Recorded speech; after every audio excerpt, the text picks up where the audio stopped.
সুপ্রিয় দর্শকবৃন্দ, আসসালামু আলাইকুম রহমতুল্লাহি ওয়া বারাকাতুহু। প্রীতি ও শুভেচ্ছা নেবেন।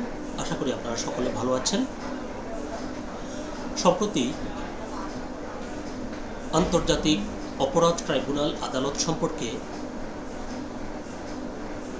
প্রচার মাধ্যম এবং মিডিয়াতে বিতর্কিত মন্তব্য করে ব্যাপক সমালোচনার মুখে পড়েন আইনজীবী ফজলুর রহমান।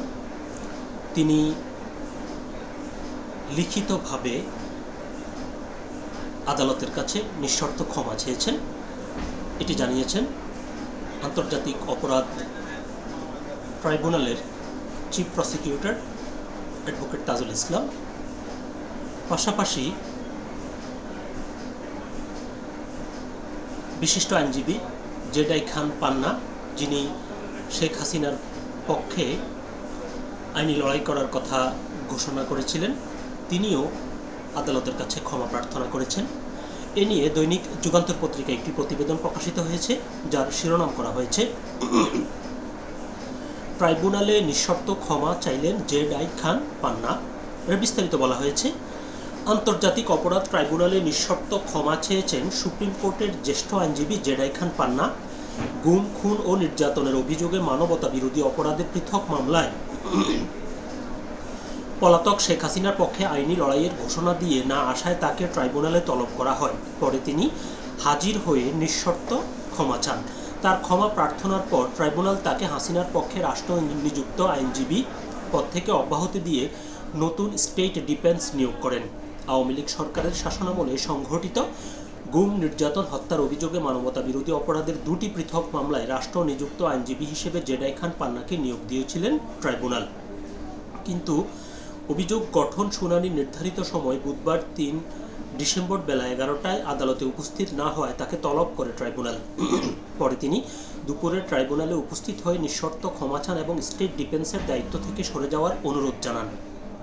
এর আগে গত ২৩ নভেম্বর সকালে শেখ হাসিনার পক্ষে লড়তে আবেদন করেছিলেন তিনি। ট্রাইব্যুনাল ১-এর চেয়ারম্যান বিচারপতি মোহাম্মদ গোলাম মর্তুজা মজুমদারের নেতৃত্বাধীন ৩ সদস্যের ট্রাইব্যুনাল শুনানি শেষে তার আবেদন মঞ্জুর করে তাকে স্টেট ডিফেন্স হিসেবে নিয়োগ দেন। আজ বৃহস্পতিবার, দুঃখিত, এটি অন্য একটি সংবাদ। আজ মামলায় অভিযোগ গঠনের উপর প্রথমে প্রসিকিউশনের পক্ষে শুনানি করেন চিফ প্রসিকিউটর মোহাম্মদ তাজুল ইসলাম। শুনানির এক পর্যায়ে স্টেট ডিফেন্সের আইনজীবী জেডাই খান পান্নাকে ফোন করে আদালতে আসতে বলেন ট্রাইব্যুনাল। প্রায় ১০ মিনিট পর অন্যান্য আইনজীবীদের সহায়তায় হুইল চেয়ারে করে আদালতে হাজির হন পান্না। এই সময় প্রসিকিউশনের শুনানি থামিয়ে পান্নার বক্তব্য শোনেন ট্রাইব্যুনাল। তার শারীরিক অবস্থা জানতে চেয়ে ট্রাইব্যুনাল বলেন, আপনি শেখ হাসিনার পক্ষে নিয়োগ পেয়েছেন, আপনি আসেননি কেন? আপনার অনুপস্থিতিতে শুনানি করতে হয়েছে, চাইলে আবার হবে। জবাবে পান্না বলেন, তিনি শারীরিকভাবে অসুস্থ, তবে মামলায় না দাঁড়ানোর বিষয়ে রেজিস্ট্রার কার্যালয়ে চিঠি পাঠিয়েছেন।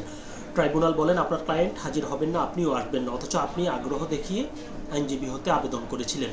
সেই ভিত্তিতে আমরা অর্ডার দিয়েছি। না করতে চাইলে ট্রাইব্যুনালে এসে বলতে হবে। এছাড়া এক ভিডিও বার্তায় আপনি বলেছেন আপনার ক্লায়েন্টই আদালত মানেন না, তাই আপনিও মানেন না। এটা কি আপনি বলতে পারেন? জেডাই খান পান্না বলেন, আমি আনকন্ডিশনালি অ্যাপোলজি চাই। এরপর ট্রাইব্যুনাল তার কাছে আবার জানতে চান তিনি মামলায় লড়বেন কিনা। পান্না পুনরায় না বলেন। ট্রাইব্যুনাল এ সময় বলেন, আমরা আশা করব আপনার কাছ থেকে সহায়তা পাব। পাশাপাশি তার পরিবর্তে কাকে নিয়োগ দেওয়া হবে সেই বিষয়ে পান্নার কাছে মতামত চান ট্রাইব্যুনাল। তিনি কোনো নাম না দেওয়ায় মোহাম্মদ আমির হোসেনকে স্টেট ডিফেন্স আইনজীবী হিসেবে নিয়োগ দেওয়া হয়। তিনি এর আগেও শেখ হাসিনার পক্ষে আইনি লড়াই করেছেন। খবরটি পর্যন্ত ছিল। আল্লাহ হাফেজ।